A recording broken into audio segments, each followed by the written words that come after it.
नमस्कार दोस्तों, प्रस्तुत करने जा रही हूँ जानी मानी लेखिका उषा बधवा द्वारा लिखी हुई कहानी पिता की दौलत। तो आइए कहानी शुरू करते हैं। गांव में अकेले रहते बूढ़े पिता की मृत्यु हुई तो विभिन्न शहरों में बसे दोनों भाई पिता के अंतिम संस्कार के लिए गांव पहुंचे। सब कार्य संपन्न हुए। कुछ लोग चले गए थे और कुछ अभी बैठे थे कि बड़े भाई की पत्नी बाहर आई और उसने अपने पति के कान में कुछ कहा। बड़े भाई ने अपने छोटे भाई को भीतर आने का इशारा किया और खड़े होकर वहां बैठे लोगों से हाथ जोड़कर कहा, अभी 5 मिनट में आते हैं। दोनों की स्त्रियां ससुर जी के कमरे में थीं। भीतर आते ही बड़े भाई ने उनसे फुसफुसाकर पूछा, बक्सा छुपा दिया था ना? हाँ, बक्सा हमारे पास है। चलिए जल्दी से देख लेते हैं, नहीं तो कोई आसपास का हक जताने आ जाएगा और कहेगा कि तुम्हारे पीछे हमने तुम्हारे बाबूजी पर इतना खर्च किया, वगैरह वगैरह। क्यों देवर जी? बड़े की पत्नी ने हंसते हुए कहा, हाँ सही कहा भाभी। कहकर छोटे ने भी सहमति जताई। बड़ी बहू ने जल्दी से दरवाजा बंद किया और छोटी ने तेजी से बाबूजी की चारपाई के नीचे से एक बहुत ही पुराना बक्सा निकाला। दोनों भाई तुरंत तेजी से नीचे झुके और बक्से को खोलने लगे। अरे पहले चाबी तो पकड़ो, ऐसे थोड़े ना खुलेगा। मैंने आते ही ताला लगाकर चाबी छुपा ली थी। बड़ी बहू ने अपने पल्लू के एक छोर पर बंधी हुई चाबी निकाली और अपने पति को पकड़ा दी। बक्सा खुलते ही वहां मौजूद चारों बक्से पर झुक गए।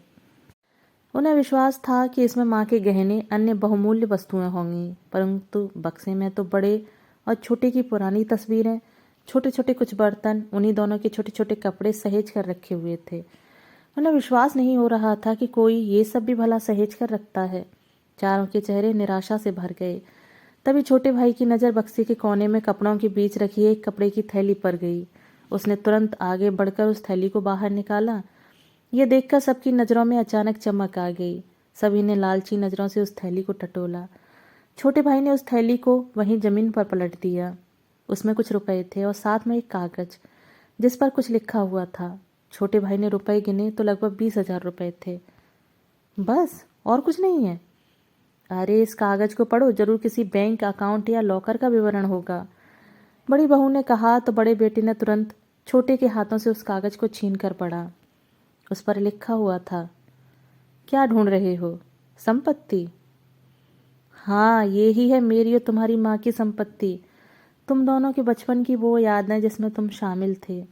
वो खुशबू, वो प्यार, वो अनमोल पल आज भी इन कपड़ों में, इन तस्वीरों में, इन छोटे छोटे बर्तनों में मौजूद है।